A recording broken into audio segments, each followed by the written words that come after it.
the 2003 Northeast Blackout. On a warm August afternoon in 2003, as millions went about their routines across the northeastern United States and parts of Canada, a quiet chain reaction began, one that would plunge an entire region into darkness. It started small, almost unnoticeably, with a few overloaded power lines sagging into overgrown trees in Ohio.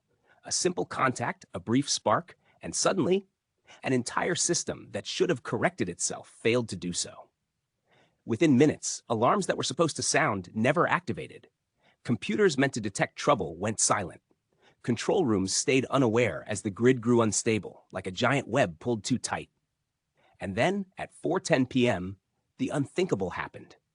Power plants began disconnecting, transmission lines shut down, and one by one, the lights across the Northeast blinked out.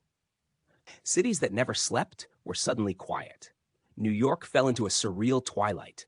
Elevators froze between floors, traffic lights died at every intersection, and subways ground to a halt deep beneath the streets. Millions of people stepped outside, looking up at a skyline darker than anyone had seen in decades. For the first time in years, stars glimmered above Manhattan. Across the region, from Detroit and Cleveland to Toronto and Ottawa, life shifted instantly. Offices emptied. Air conditioners stopped humming. Streets, normally glowing with neon and headlights, felt strangely still. In some places, generators rumbled to life. In others, the only sounds were sirens, radios, and the murmur of confused crowds. Yet amid the chaos, something remarkable happened. Neighbors checked on neighbors. Strangers directed traffic by hand. People shared bottled water, flashlights, and stories as night settled in. Restaurants cooked perishable food and gave it away for free. Apartment lobbies became gathering spots lit by candles and battery lamps.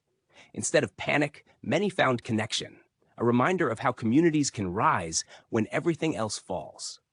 For nearly 50 million people, the blackout was more than just an inconvenience. It was a moment suspended in time.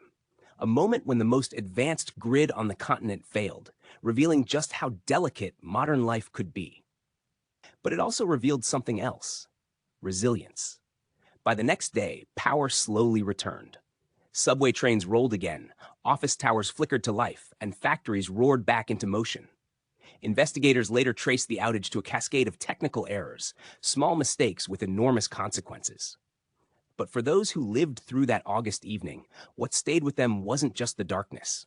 It was the way people came together within it. If you found this story compelling, help the channel grow by liking, sharing, and subscribing.